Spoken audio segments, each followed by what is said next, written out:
Imaginez un monde où vous devez tout faire avec vos pieds. Cuisine, lessive, ménage et même vous nourrir. Difficile, n'est-ce pas? Pourtant, c'est le cas de Fatoumata Diaby.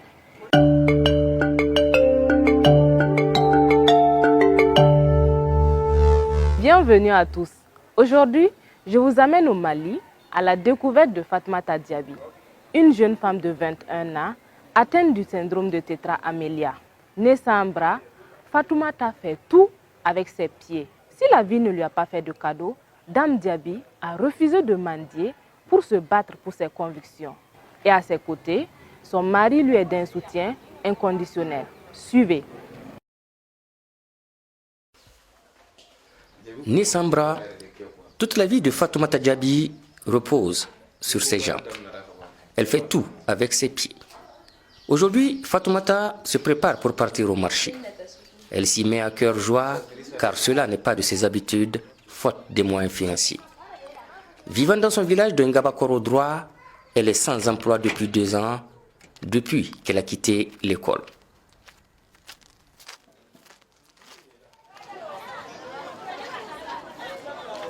Cette ambiance que Fatoumata aimerait bien retrouver assez souvent ne dure que le moment d'une course, c'est-à-dire juste le temps de marchander les prix de condiments et d'obtenir le nécessaire.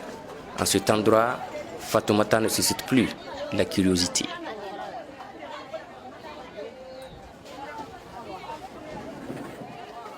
C'est fini.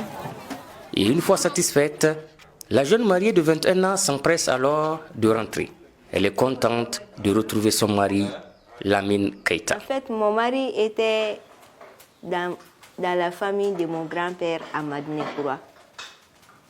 Bon, souvent, c'est le grand frère, le petit frère de mon grand-père à Sokoninko, le père de ma mère. Souvent, mon grand-père qui est à Madinekura, c'est lui. Lui, il le fait commissionner chez nous. C'est là-bas que j'ai vu mon mari. De son époux, Fatoumata apprécie la participation aux tâches ménagères, ce qui n'est pas sans un certain pansement au cœur. Bon, souvent j'ai honte parce que c'est moi qui devais faire tout ça, mais il m'aide à faire tout ça. C'est la vie.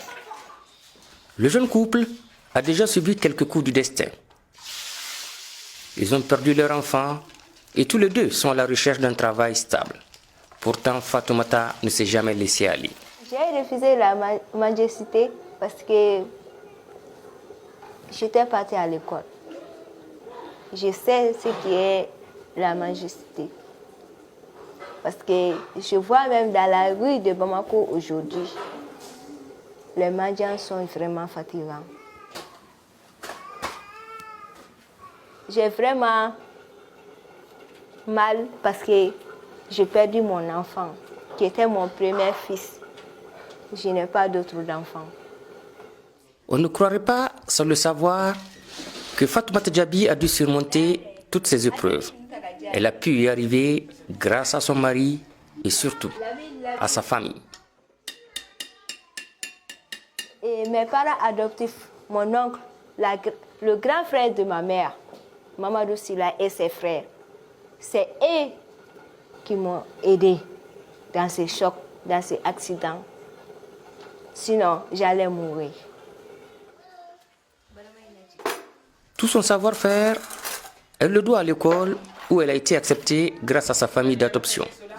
À cause de son physique, il lui a fallu passer par un apprentissage approprié de 6 ans pour maîtriser l'usage de ses pieds. Son ambition ne s'est pas arrêtée là. Elle a fait une formation en comptabilité.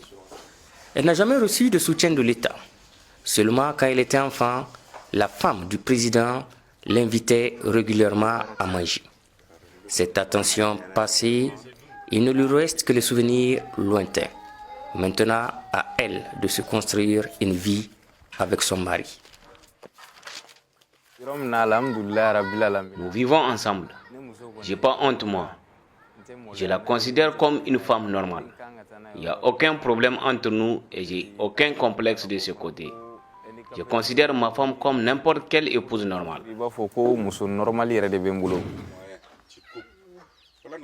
Son avenir ainsi que celui de son mari repose en sa capacité à croire en un lendemain plus radieux. Chez Fatoumata Diaby, rien de son comportement ne renvoie au découragement.